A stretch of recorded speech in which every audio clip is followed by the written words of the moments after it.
की झनकार।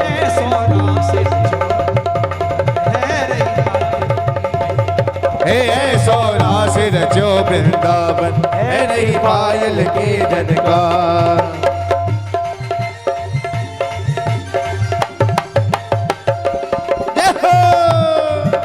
देखो अभी तो रात शुरू भयो, आज ठाकुर जी इतने सुंदर लग रहे हैं कावता में। हे लुट्टी गई, हे लुट्टी गई, जय हो। लुट्टी गई, लुट्टी गई रे तेरी सूरत पे लुट्टी गई रे। हे लुट गई रे तेरी सूरत पे लुट गई रे। लुट्टी गई, लुट्टी गई रे तेरी सूरत पे लुट्टी गई रे। हे लुट गई रे तेरी सूरत पे लुट गई रे। तेरी सूरत पे लुट गई रे। तेरी सूरत पे लुट गई रे। तेरी सूरत पे लुट गई रे। तेरी सूरत पे लुट गई रे।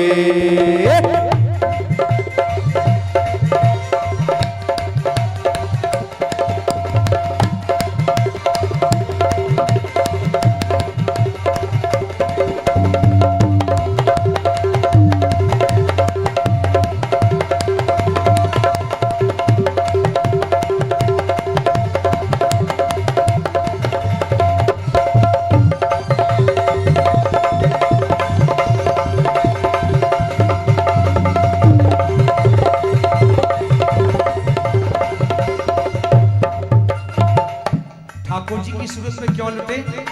श्री राधा वल्लभ की अखियां जादू कर गई। राधा जादू कर गई। श्यामा वल्लभ की अखियां जादू कर गई। लुट गई, हे लुट गई। ठाकुर जी के स्वरूप पे कौन कौन लुटो? अभी ठाकुर जी का स्वरूप हमारे मध्य में आयो, लेकिन कहाँ चले गए ठाकुर जी? बड़ी जल्दी अंतर ध्यान आ गए प्रिया जी के संग। और ऐसे आनंद नहीं आएगा। सब हाथ उठाओ और ताली सेवा करते मेरे संग बोलना, हे लुट्टी गई, हे लुट्टी गई, लुट्टी गई, लुट्टी गई रे तेरी सूरत पे लुट्टी गई। लुट गई रे तेरी सूरत पे लुट गई रे। तेरी सूरत पे लुट गई रे। तेरी सूरत पे लुट गई रे। तेरी सूरत पे लुट गई रे।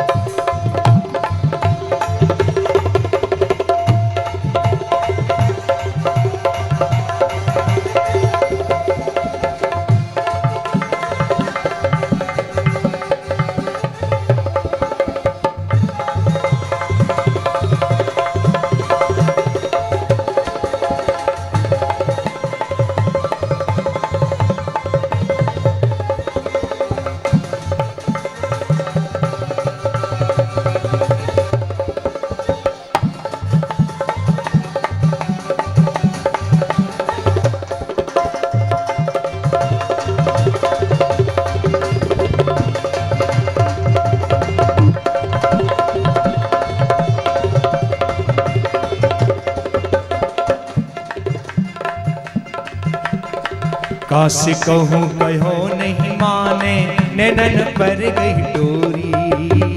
काशी कहूँ कहो नहीं माने नैनन पर गई डोरी। काशी कहूँ कहो नहीं माने नैनन पर गई डोरी। बास कहूँ कहो नहीं माने नैनन पर गई डोरी। आप नाचे, ऐसी डोरी पड़ी नैनन की, आप नाचे वो नचावे और करे बरजोरी। आप नाचे वो नचावे और करे बरजोरी। आप नाचे वो नचावे और करे बरजोरी।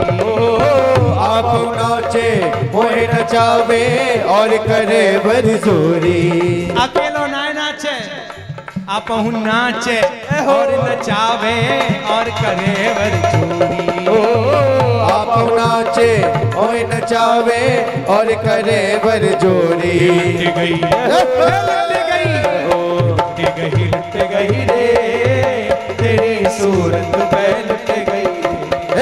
लुट गई रे तेरी गई रे तेरी सूरत पे लुट गई रे। तेरी सूरत पे लुट गई रे जय हो।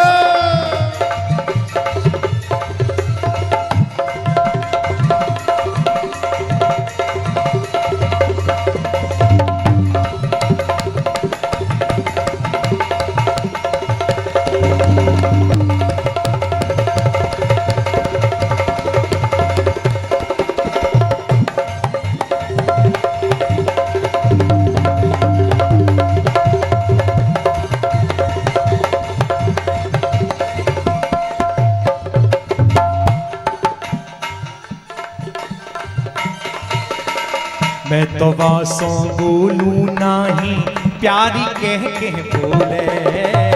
मैं तो वासो बोलू नहीं पापी कह के बोले। मैं तो वासों बोलूं नाही प्यारी कह के बोले। मैं तो वासे बोलू नहीं प्यारी कह के बोले। अब तो जाने प्यारी के संग और भी ज्यादा गजब कर दियो। जय हो। मैं तो वासों बोलूं नाही भाभी कह के बोले। मैं तो वासे बोलू नहीं भाभी कह के बोले। वृंदावन की कुंज गलिन में आगे पीछे डोले। वृंदावन की कुंज गलिन में आगे पीछे बोले। वृंदावन की कुंज गलिन में आगे पीछे डोले। वृंदावन की कुंज गलिन में आगे पीछे डोले। लुट गई जय हो। हे लुट गई जय हो।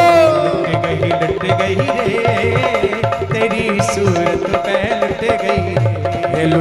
लुट गई रे तेरी सूरत पे लुट गई रे। राधा वल्लभ की अखियां जादू कर गई। हे राधा वल्लभ की अखियां जादू कर गई। हे राधा वल्लभ की अखियां जादू कर गई। राधा वल्लभ की अखियां जादू कर गई। राधा वल्लभ की अखियां जादू कर गई। राधा वल्लभ की अखियां जादू कर गई।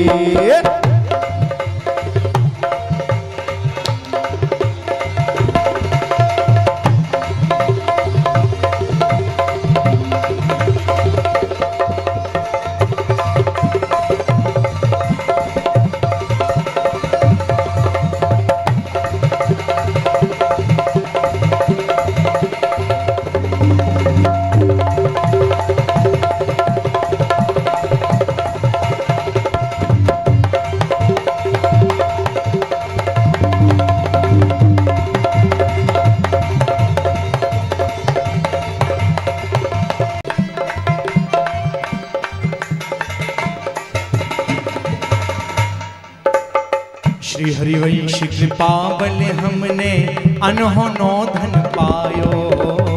श्री हरिवंश कृपा बल हमने अनहोनो धन पायो।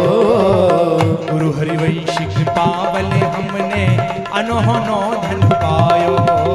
श्री हरिवंश कृपा बल हमने अनहोनो धन पायो। राधा वल्लभ लाल परम धन दिन दिन बढ़त सवायो। राधा वल्लभ लाल परम धन दिन दिन बढ़त सवायो। राधा वल्लभ लाल परम धन दिन दिन बढ़त सवायो। राधा वल्लभ नाम परम धन दिन दिन बढ़त सवायो। लुट गई जय हो। लुट गई जय हो।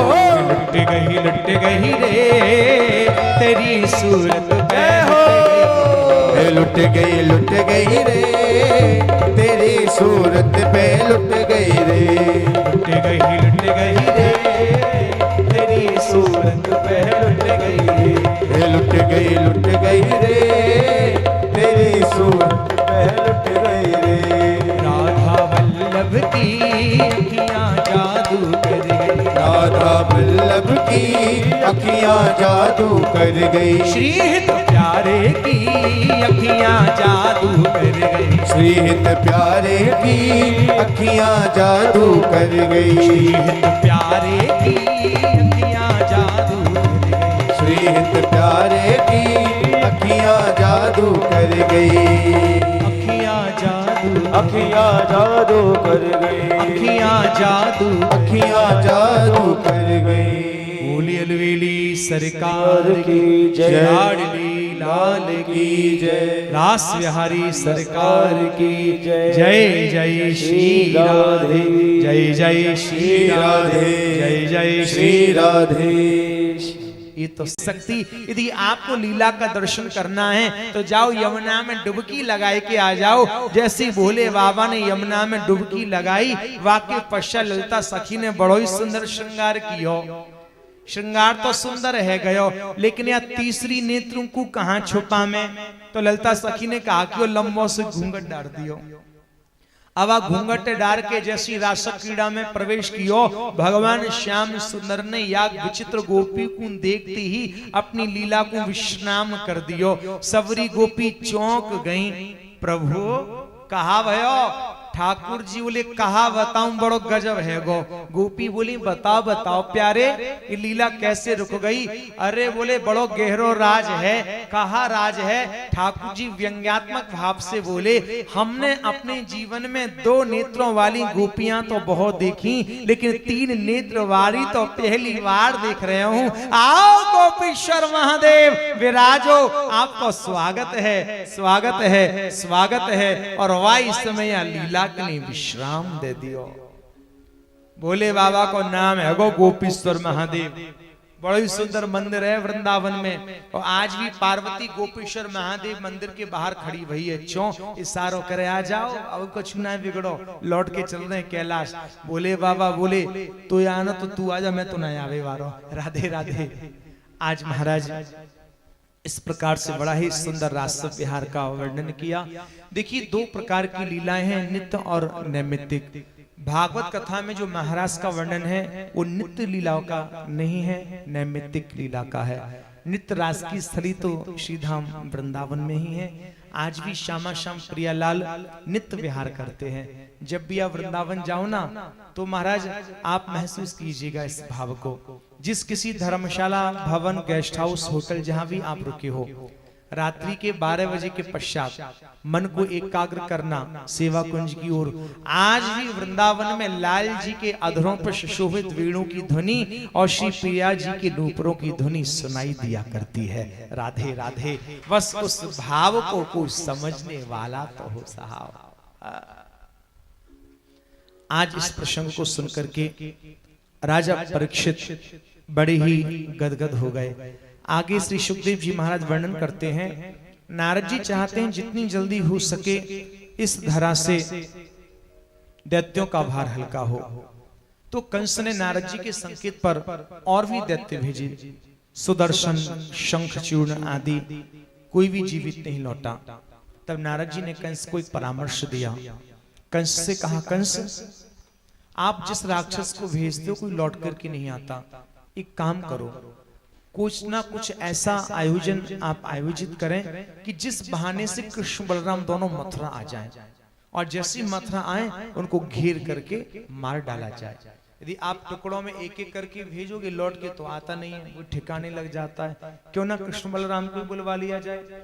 तो नारद जी से बोले कैसा उत्सव करूं? बोले आपके घर में शिव जी का धनुष रखा है, बस आप उस धनुष का आयोजन कर लीजिए, धनुष यज्ञ कर लीजिए। धनुष यज्ञ की तैयारियां आरंभ हुई। श्री अक्रूर जी को बुलवाया।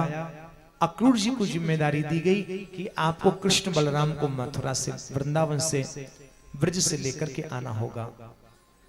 काका नहीं जानते किस कारण से ये कंस कृष्ण बलराम को मथुरा बुलवा रहा है। काका जी तो प्रसन्न हो गए, देखो पता नहीं मेरे ऐसे कौन से पुण्य जागृत हुए जो मुझे कृष्ण बलराम के दर्शन होंगे। आज सवेरे के चले संध्या के समय पहुंचे। दूध दुहने की घर घर की हर घर से आवाज आ रही थी।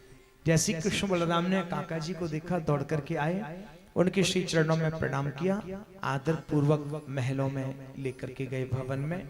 नंद बाबा भी आ गए। कुछ ही देर बाद नंद बाबा ने कुशल समाचार पूछ करके कहा, यह बताइए राजसी कार्य से आए हुए या सगे संबंधियों से मिलने के लिए? बोले सगे संबंधियों से मिलने का कहां समय, राजसी कार्य है। क्या है राजसी कार्य? बोले मैं धनुष यज्ञ का कंस की ओर से निमंत्रण लेकर के आया हूं। आप सबको तो निमंत्रण है ही, लेकिन विशेष रूप से जो निमंत्रण है वह कृष्ण बलराम के लिए है। और कंस की आज्ञा है कृष्ण बलराम को अपने साथ रथ में ही लेकर के आना होगा। मैं रथ भी लेकर के आया हूं। नंद बाबा घबरा गए। राज आज्ञा है, कैसे टाल सकते हैं? सारे गांव में ढिंढोरा पिटवा दिया कि प्रातः काल होते ही कृष्ण बलराम हम सबकी नजरों से ओझल हो जाएंगे। अर्धरात्रि से नंद भवन के द्वार पर भीड़ आकर के खड़ी हो गई। रात्रि भर यशोदा मैया ने कृष्ण को समझाया, बाबा से मना कर दे, कृष्ण नहीं माने। प्रातः काल जैसे हुआ, रथ सज धज करके तैयार हुआ कृष्ण बलराम को मथुरा ले जाने के लिए। कृष्ण ने नंद बाबा से कहा, बाबा आप मेरे सखा एवं दही दूध के मटकाओं को लेकर के मथुरा पहुंचे, मैं कुछ कार्य करके आपके पीछे से आता हूं। नंद बाबा ब्रजवासियों को लेकर के मथुरा पहुंचे। कृष्ण यशोदा मैया को रोती विलकती छोड़ करके रथ में बैठे। आज जैसी रथ आगे बढ़ा, ब्रज गोपिकाओं का एक झुंड रथ के सामने मार्ग पर पड़ा दिखाई दे गया। आज कृष्ण ने रथ को रुकवाया। ब्रज गोपिकाएं कहती हैं, प्यारे आपने आज रथ को क्यों रुकवा दिया? तो ठाकुर जी बोले, जब आप मार्ग ही नहीं दोगी तो मैं कैसे निकल पाऊंगा? तो ब्रज गोपिकाएं कहती हैं, प्यारे सच में तू बहुत धोखेबाज है। हमें नहीं पता था कि तू इतना चतुर है, वरना तुझसे कभी प्रीति ना करती। तुझे तो नए नए लोगों से प्रेम करने में सुख मिलता है ना। हम तो गांव की ठहरी, पुरानी जो हो गई। लेकिन इतना याद रखना, मथुरा की स्त्रियां शहर की जरूर हैं, लेकिन चालाक बहुत हैं, जादूगर नहीं होती हैं।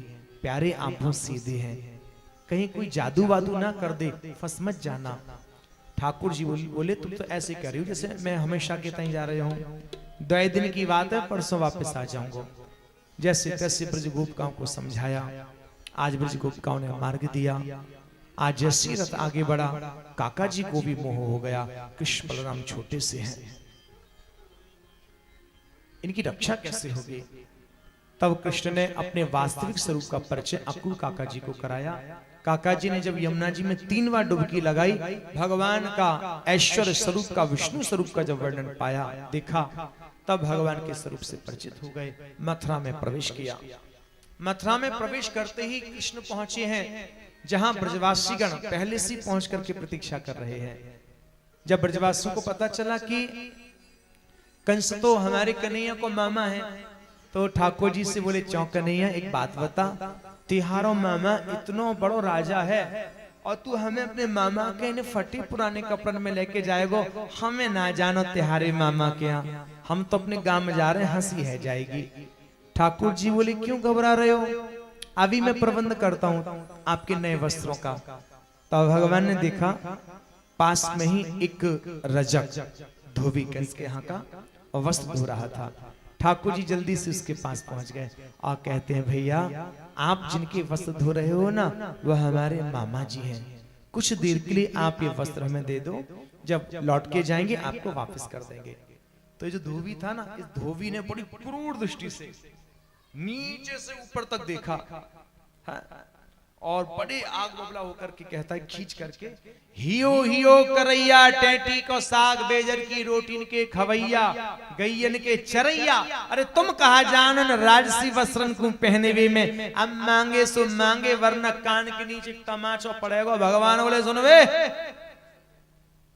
भगवान को याद आ गई, ये वही धोबी है जो कह रहा था मैं राम नहीं लंका में रखी हुई सीता के लिए रख लूं। बेटा उस समय तो मर्यादा में था मैं, अब की बार सबरी मर्यादा खूंटी पे टांग के आया हूं। हवाई समय मारा घुमाए के जो एक तमाचा मारो, एक तमाचे में है कि गोविंदाए नमो नमः लगा दियो ठिकाने। भगवान बोले, भैया ब्रजवासियों, जाके मन में जैसे वस्त्र पहनने की इच्छा हो सो पहन लो। अब बेचारे ब्रजवासी ही दुबले पतले से इकहरे बदन के और वस्त्र थे बड़े बड़े पहलवानों के। जैसे तैसे एक ब्रजवासी ने अंगरखा में बांह डाली, पतो चली सिर पे है कि यही पामन में है कि निकस गई। ब्रजवासी बोले चौरे ऐसे हंसी करावे को लाला कन्हैया कहा भयो है? बोले ऐसे झंगा झोलन में लेके जाएगा, हमें ना जाना, हमारा तो काम बढ़िया। ठाकुर जी बोले अवई प्रबंध करो। ठाकुर जी को याद आई मेरा यहाँ एक भक्त रहता है, दर्जी है, आज उसकी कुटिया में प्रवेश किए हैं। दर्जी प्रसन्न हो गया, क्या आज्ञा है प्रभु? बोले भैया आज्ञा जो हमारे ब्रजवासी हैं इनकी बढ़िया फिटिंग के वस्त्र सिल दो। अब फिटिंग के कपड़ा लगे भी अच्छे हैं महाराज, अकाउ ढीले डाले से पहना दो तो ऐसा लगे बाबा जी सो महाराज। जहां फिटिंग के वस्त्र हो गए, भगवान बोले अब तो कोई कमी नहीं। बोले कमी पूरी पूरी कमी क्यों? बोले जब तक ब्रजवासी के माथे पे तिलक चंदन ना हो वो ब्रजवासी ब्रजवासी जैसा लगता ही नहीं। तो भैया अभी प्रबंध करूं। तो भगवान ने देखा सामने से 3 जगह से टेढ़ी एक कुबड़ी जा रही थी। अच्छा एक बात है, जैसे ये टेढ़ी ऐसी हमारों को नहीं, अभी टेढ़ो वो कौन सा कम है। आज टेढ़े टेढ़े की जोड़ी बन गई साहब। इसके हाथ में था चंदन का कटोरा। ये प्रतिदिन कंस को चंदन का लेप करने जाया करते थे। अच्छा आज तक इसने कभी अपने सामने तो देखा ही नहीं, इतनी टेढ़ी है, पीठ को झुकाए के चले।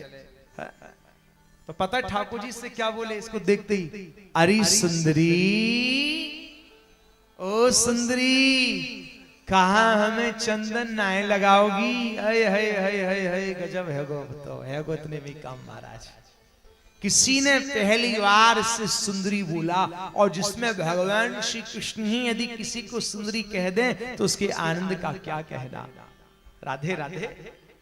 और वैसे भी आम जन जीवन में देखने को मिलता है, अपने घर से कोई बढ़िया तैयार वैयार होके निकले और उसके कोई पहचान वाला मिल जाए मार्ग में, इतना बार कह दे क्या बात है भाई आज तो बड़े स्मार्ट लग रहे हो, राधे राधे, इतना बार कह दे, फिर देखो सामने वालों कैसे इतरा इतरा के चले, हाँ आज तो बड़े महाराज हमें स्मार्ट लग रहे हैं, हमारे जैसा तो कोई है ही नहीं। बाकी चेहरा को एटीट्यूड देखो बस महाराज है ऐसा निखर के आवे महाराज।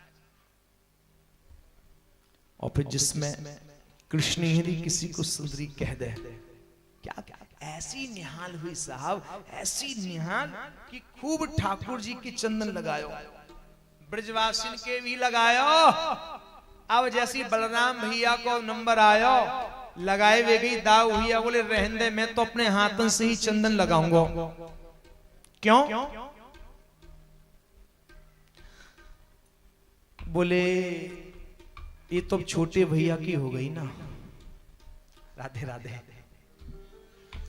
और जब छोटी की हो गई तो महाराज हम तो बड़े ठहरे, और जब छोटी की है कि हम बड़े हैं तो हम तो जाके जेठ लगे।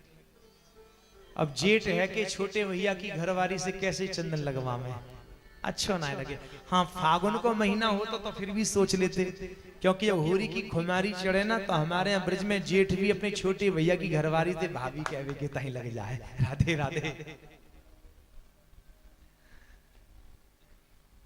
दाऊ भैया ने अपने हाथों से ही चंदन लगाया।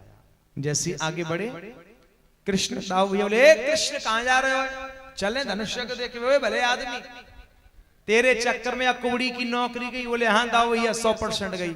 अबे यार तेरे चक्कर में जाकी नौकरी जा रही है, कुछ दे तो दे। कहा तुम दाऊ भैया जो तेरे मन में इच्छा हुई। जहां आज्ञा मिली उसी समय भगवान श्याम सुंदर ने अपना पंजा रखा इस कुबड़ी के पंजे पर और अपना घोंटू अड़ाया इसकी पीठ पर और पकड़ के निया को हाथ लगायो जोर से, एक झटका, सुई है गई पटते सटका, और झटते पकड़ लियो श्याम सुंदर को पीत पटका, और बोली इशारे में चलो। भगवान बोले कहां? बोले कुटिया पे। भगवान बोले सुन, पहला काम मामा जी को ठिकाने लगाए को, ता पाछे आऊंगो तेरी कुटिया पे।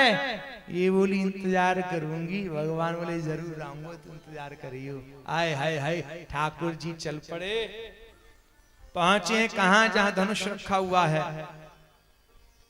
आज ठाकुर जी ने सबके देखते ही देखते धनुष को उठा करके महाराज धनुष पर टंकार कर दिया। जहां धनुष पर टंकार किया कंस के होश ठिकाने आ गए, क्योंकि कंस से कह दिया था जो भी इस धनुष पर टंकार कर देगा उसके हाथों ही तेरी मौत होगी। 4 मुष्टिक पहलवानों को आदेश भिजवाया कि जाओ मल्लशाला में पहुंच करके युद्ध की तैयारी करो। पहुंच गए पहलवान महाराज, लगाए भी लगे दंड बैठक रात। कोविले प्रीण नाम के हाथी को मल्लशाला के द्वार पर खड़ा कर दिया। ऐसा हाथी है कि उस एक हाथी में 10,000 हाथियों के बराबर शक्ति। चक पी के खड़ो है महाराज, मदमस्त रह रहे हो। भगवान जैसी मल्लशाला में प्रवेश करना चाह रहे थे, उसी समय हाथी आ गया। अब भगवान पर जैसे ही हमला किया, भगवान पटते पीछे हटे, झट से जाके सूंड पकड़ी और पकड़ के नियम आग घुमाए करके जो महाराज पटको, एक पटक में यह हाथी की हैगी गोविंदाए नमो नमः लगा दियो हाथी ठिकाने। दाऊ भैया बोले लाला रे हाथी तो गयो, बोले गयो। अबे भले आदमी मामा जी क्या पहली बार जा रहे हैं मिलने, कुछ गिफ्ट तो ले चलो। बोले भैया मॉल तो बड़ो दूर है, टाइम इतना है ना, क्या करें। देखो हाथी के कितने दो सुंदर दांत, एक तू उखाड़ ले, एक मैं उखाड़ लाऊं। एक एक दांत ना उखाड़ के नैया कंधन पे रखो और मल्लशाला में पहुंच गए। जैसे मल्लशाला में पहुंचे, कंस ने 4 मुष्टिक पहलवानों को आदेश दे दिया। मथुरा की स्त्रियां तो व्याकुल हो गईं, सखागण अचंभित से हो गए, हाय अब हमारे कृष्ण बलराम का क्या होगा। लेकिन पूज्यपाद बाबा गोस्वामी जी कहते हैं मानस में जागी रही भावना जैसी, प्रभु मूरत देखी तिन तैसी। आज मथुरा की स्त्रियों को प्रीतम के रूप में कृष्ण का दर्शन हो रहा है, सखाओं को मित्र के रूप में, नंद बाबा को पुत्र के रूप में, पहलवानों को पहलवान के रूप में, और कंस को काल के रूप में कृष्ण का दर्शन हो रहा है। आज्ञा मिलते महाराज कृष्ण बलराम ने 4 मुष्टिक पहलवानों को जो उठा के पटका, एक एक पटक में महाराज लगा दी ठिकाने, कर दी गोविंदा नमो नमः। मामा ने सोची मेरो ही नंबर है, काकी हो जाए भगवे में फायदा है।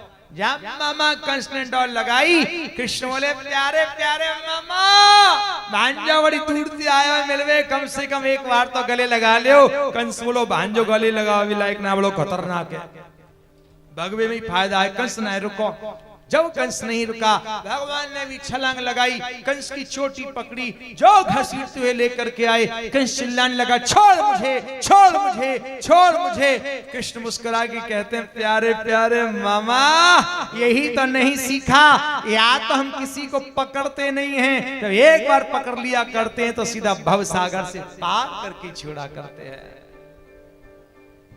सीधी सी बात, ठाकुर जी तो पकड़ो आवे, छोड़बो तो आवे ही ना है। राधे राधे, अब कहां जावे कोई मामा। आज 22 में मामा कंस की पकड़ी चोटी, तो मारा घुमा के पटको धड़ाम, और एक मुष्टिक को प्रहार किया। मामा कंस की है गई गोविंदा नमो नमः। आकाश से नगाड़े बजे, दुंदी बजी, पुष्पन की वृष्टि है वे की ताई लगी है।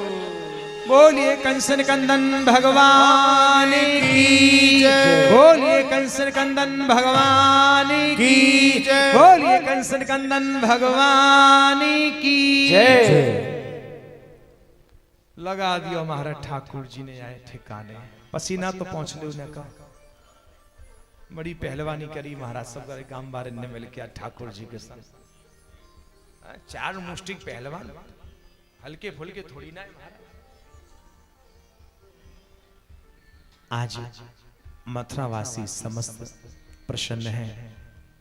कृष्ण ने सबसे पहले कारागृह में बंद अपने श्री नाना जी उग्रसेन जी को मुक्त करवाया।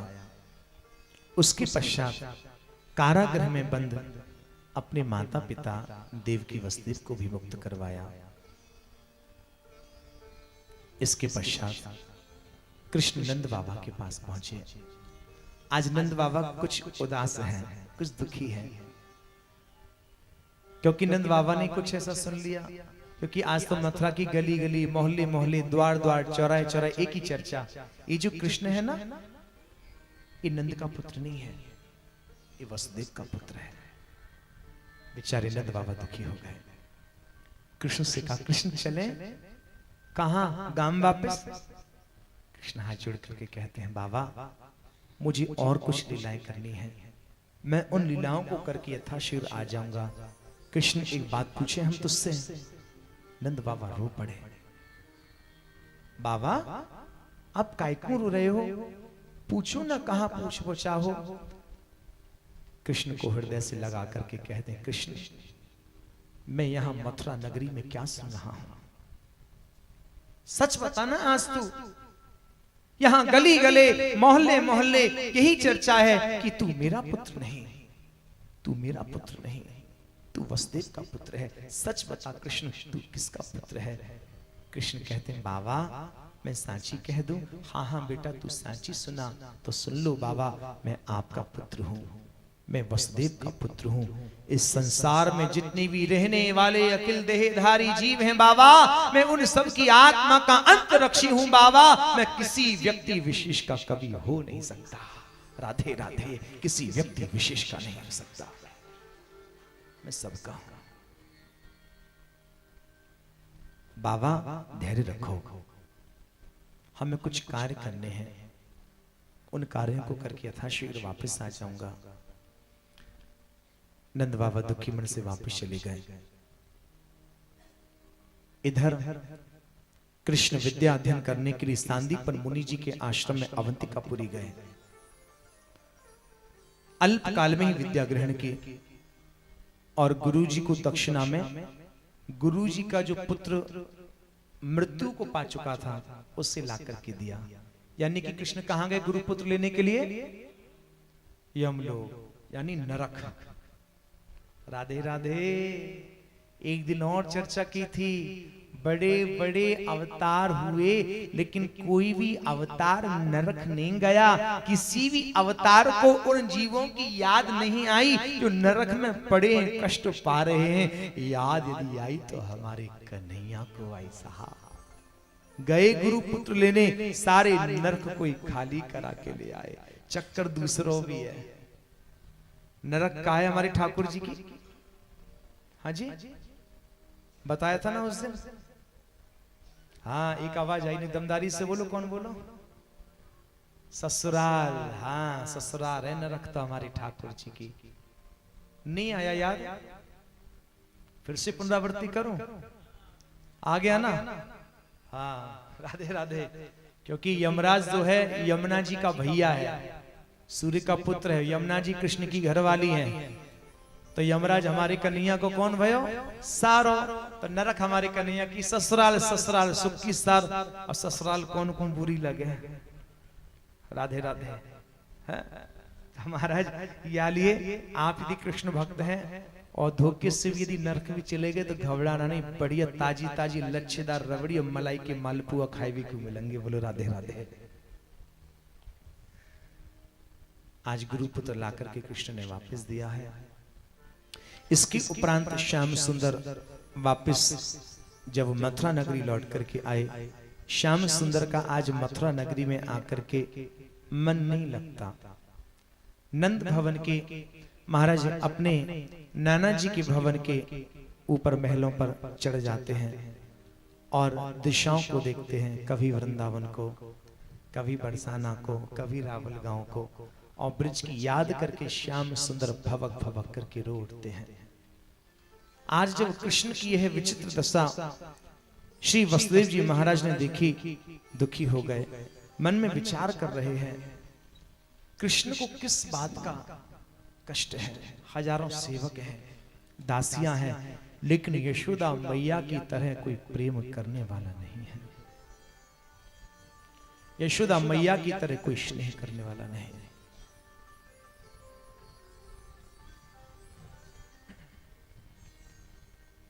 आज भगवान श्री कृष्ण की यह विचित्र स्थिति को देख करके श्री उद्धव जी महाराज को बुलवाया। वृष्टि नाम प्रवरो मंत्री कृष्णस्य दयिता सकहा शिष्यो बृहस्पति साक्षात भवो बुद्धि सत्तमः। कृष्ण के अंतरंग सखा हैं, बृहस्पति जी के शिष्य हैं, ज्ञान के स्वरूप हैं। भगवान भी विचार कर रहे हैं कि मुझे ब्रज गोपिकाओं को भक्ति के आचार्य पद पर प्रतिष्ठापित करवाना है, कैसे करवाऊं।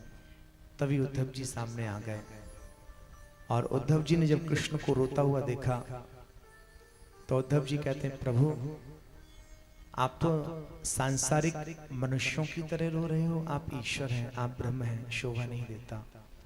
भगवान ने उद्धव से इतना वर कहा, उद्धव जिसने अपने जीवन में प्रेम नहीं किया ना, वो प्रेम की दशा को क्या जाने। मैं तुझे कुछ पत्र लिख करके दे रहा हूं, तू मेरा एक कार्य कर दे, इन पत्रों को मेरी प्यारी ब्रजभूमि में लेकर के चला जा। भगवान ने 4 पत्र उद्धव जी के लिए दिए।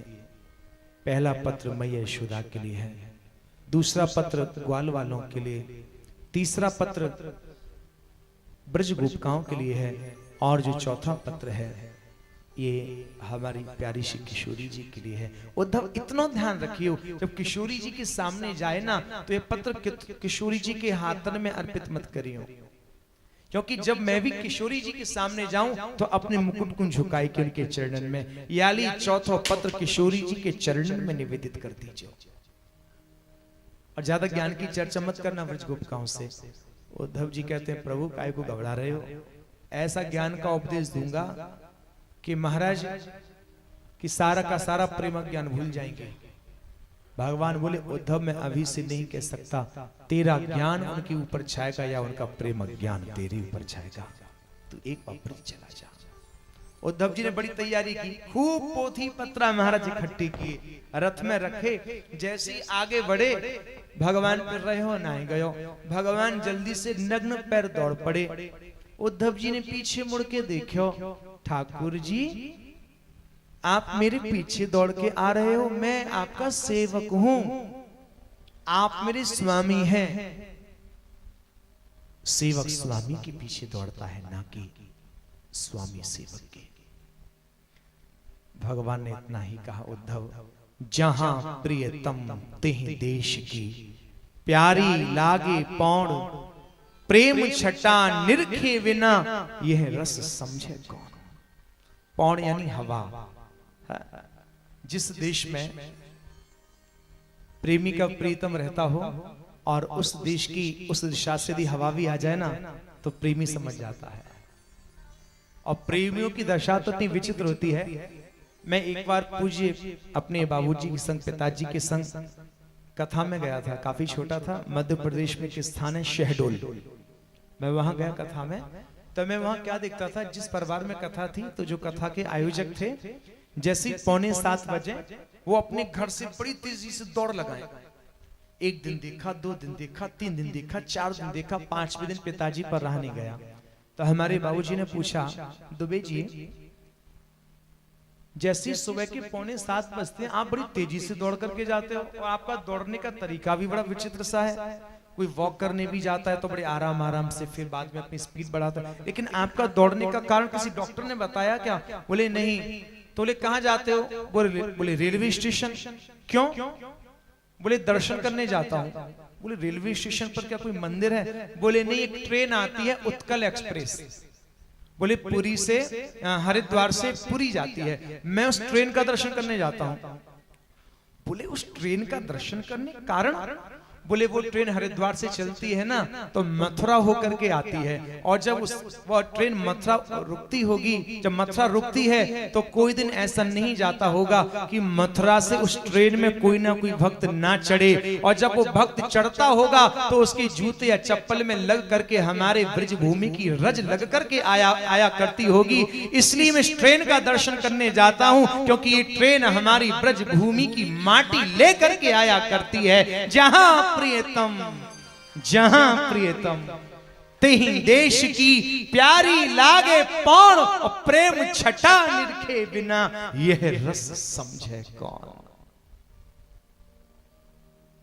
जिसने इस प्रेम को ही नहीं जाना, महाप्रभु जी कहते हैं, यस्या कदापि वसनांचल खेलिनोत्थ, धन्याति धन्य पवनेन कृतार्थ मानी योगिंद्र दुर्गम गत्र मधुसूदनोपि तस्या नमोस्तु ऋषभान भोदशेपि यस्या कदापि वसनांचल। आय हाय हाय। बोले श्याम सुंदर की कैसी स्थिति है?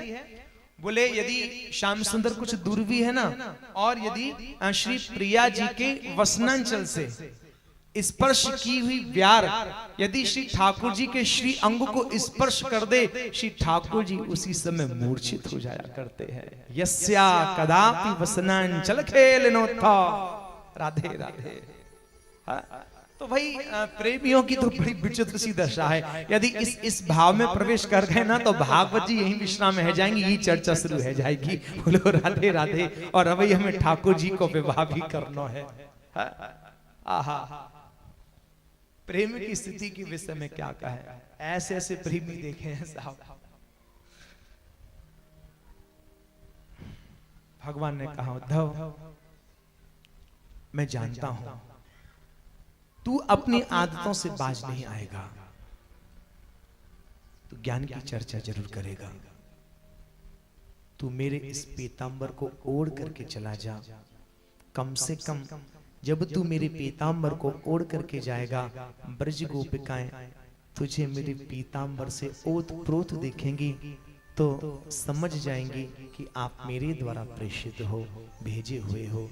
आज उद्धव जी ठाकुर जी से फिर और कुछ चर्चा करके आज आगे बढ़े, नंदगांव में पहुंचे, यशोदा के भवन में प्रवेश किया। और जैसे यशोदा ने उद्धव जी को देखा तो ऐसा लगा यशोदा को जैसे मेरो लाला कन्हैया आ गए हुए। हृदय से लगा लियो, देखो ये तो उद्धव है, लाला को सखा। रात्रि भर कृष्ण चर्चा की। कृष्ण ने एक संदेश देने को कहा था मैया के लिए, कह दिया उद्धव ने।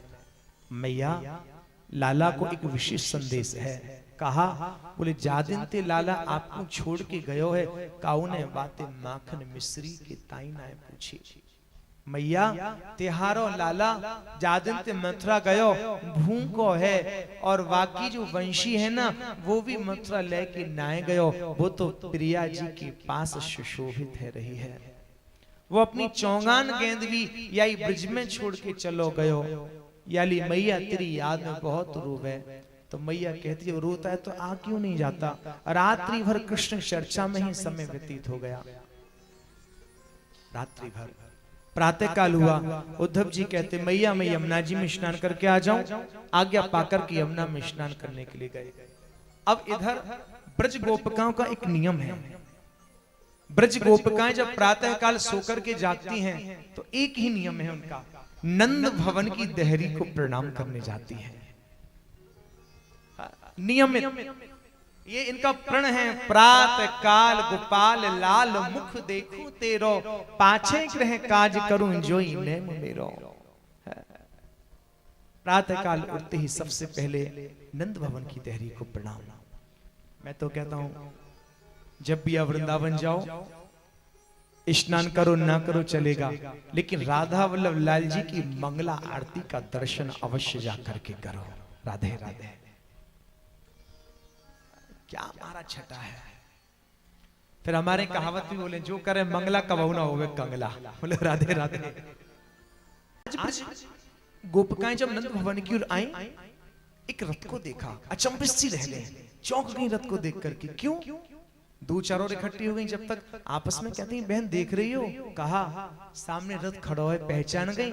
हाँ कछु पहचानो सो तो लग रहे हो, ये वही रथ है जो पहले अक्रूर लेके आयो, हमारे प्राण धन श्याम सुंदर को लेके गयो और कंस को वध करवायो। अरे अब कहा हमें ले जाए कि कंस के पिंडदान करवाए। वो कहा आज कृष्ण चर्चा करती करती आज महाराज ब्रज गोपिकाएं जो है उसी समय यमुना किनारे पहुंच गई। आज जैसे ही यमुना किनारे पहुंची तो बड़ी विचित्र सी दशा हो गई। कोई गोपी तो कृष्ण की याद में गा रही है, कोई नाच रही है, कोई हंस रही है, कोई रो रही है। उद्धव जी भी चौंक गए। उद्धव जी बोले चक्कर क्या, कोई रो रहा है, कोई गा रहा है, कोई नाच रहा है, कोई हंस रहा है, कोई कूद रहा है, कोई चीख रहा है। उद्धव जी ने पूछा, किसके लिए रोती हो, किसके लिए गाती हो, किसके लिए नाचती हो? तड़क करके कहती है, हम कृष्ण के लिए रो रहे हैं, कृष्ण के लिए गा रहे हैं, कृष्ण के लिए नाच रहे हैं। उद्धव जी बोले, आपका संबंध क्या? बोले, हमने उससे प्रेम किया। बोले, यही तो आपका धोखा है। उसी प्रेमी ने तो आपको ज्ञान का उपदेश देने के लिए हमें भेजा। तड़क करके ब्रज गोपिकाएं कहती हैं, उद्धव जा उस प्रेमी से कह देना, ज्ञान देना था तो खुद आ जाता, कम से कम इस बहाने दर्शन हो जाते उसके। और वैसे भी उद्धव क्षमा करना, हमारे तो रोम रोम में कृष्ण का वास है, इसलिए हमारे पास ज्ञान रखने के लिए स्थान नहीं है, वापिस चला जा। उद्धव जी बोले, अरे मैं तो तुम्हें ज्ञान देना चाहता हूं, ऐसा ज्ञान दूंगा कि आप हृदय में ही परमात्मा को देख सकोगी, क्योंकि वो परमात्मा दिखाई नहीं देता।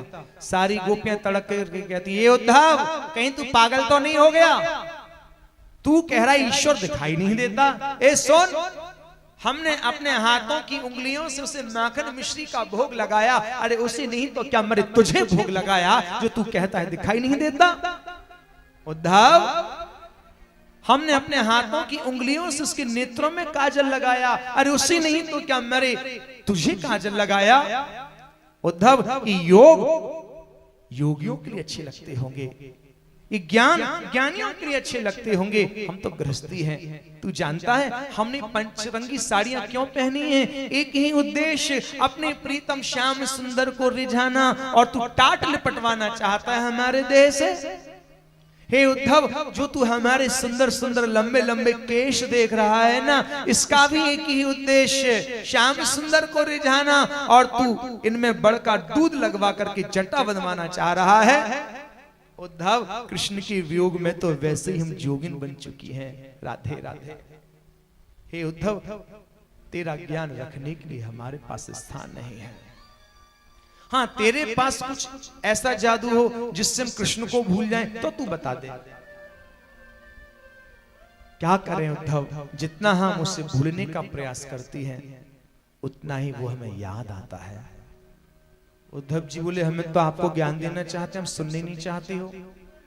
ब्रजगोपिकाएं कहती हैं, उद्धव कहां से तेरा ज्ञान सुने? अब तू कहता है परमात्मा हृदय के अंदर है, अब हमें हृदय वाले परमात्मा से क्या लेना देना?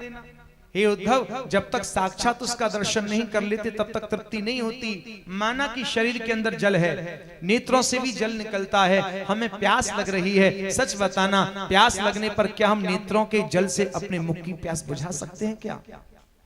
शरीर के अंदर जल है, नेत्रों से जल निकलता है, लेकिन हम नेत्र के जल से प्यास नहीं बुझा सकते।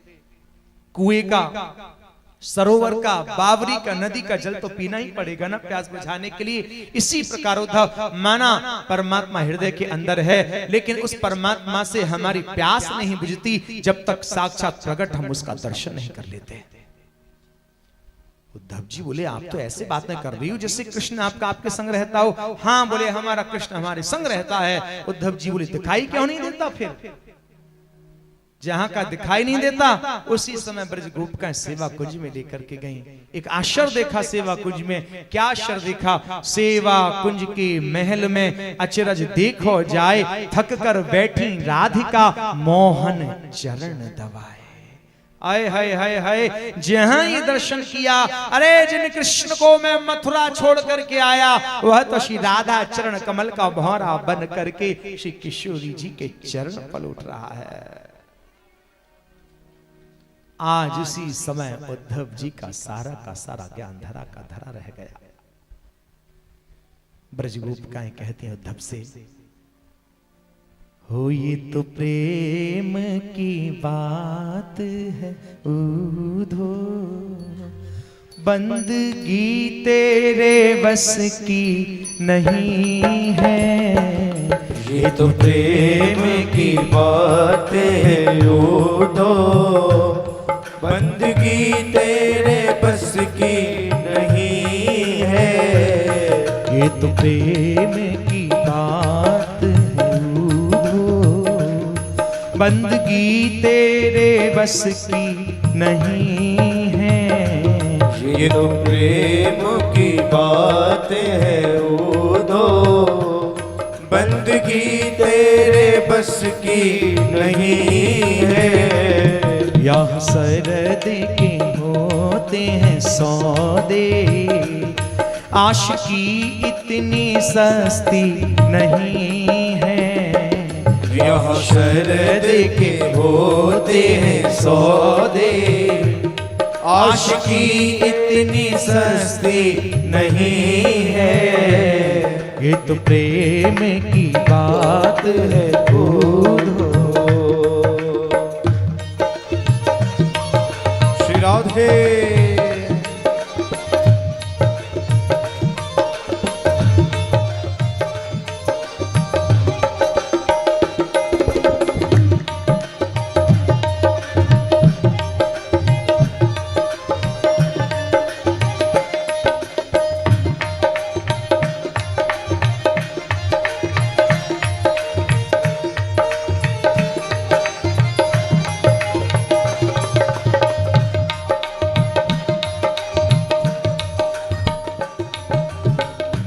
अच्छा, प्रेमी बनना चाहते हो या ज्ञानी? ज्ञान की तरफ से या प्रेम की तरफ से रहोगे आप लोग? प्रेमी कौन कौन है? प्रेम कौन कौन पाना चाहता है? और ज्ञान? अरे इतना इतना इतना जलील तो मत करो, कम से कम ज्ञान का कुछ तो उसकी भी इज्जत रख दो। इतना ध्यान रखिएगा, बिना ज्ञान की भी प्रेम कुछ ना कुछ अधूरा सा है। इसलिए ज्ञान की भी जीवन में नितांत आवश्यकता है। लेकिन यहाँ ज्ञान अहंकारी हो गया ना। अब महाराज हमने खूब पढ़ाई कर ली और पढ़ाई करके केवल दूसरों पर रौब छाटे। देखो सब अनपढ़ है, पढ़े लिखे ही नहीं। अबे पढ़े लिखे नहीं तो तू बना देना पढ़े लिखे उनको। यदि आपने पढ़ लिख करके आपके ज्ञान का आपके जीवन में कोई औचित्य नहीं निकला तो आपने अपना जीवन तो गधे के समान व्यतीत कर दिया। ज्ञान को पाकर के यदि जीवन में झुकना नहीं आया तो ऐसे बोझ को क्यों ढो रहे हो ज्ञान के? गधा अपनी पीठ पर बोझा ढो ढो करके बड़े बड़े महल अट्टालिका मंदिर बनवा देता है, अपने लिए कुछ नहीं कर पाता। यदि ज्ञान हमने पाया और उस ज्ञान की उपयोगिता हमारे जीवन में नहीं तो ऐसे ज्ञान का कोई औचित्य भी नहीं निकला करता। यहां आज ब्रज गोपिकाएं कहती हैं, प्रेम वालों ने कब वक्त पूछा, उनकी पूजा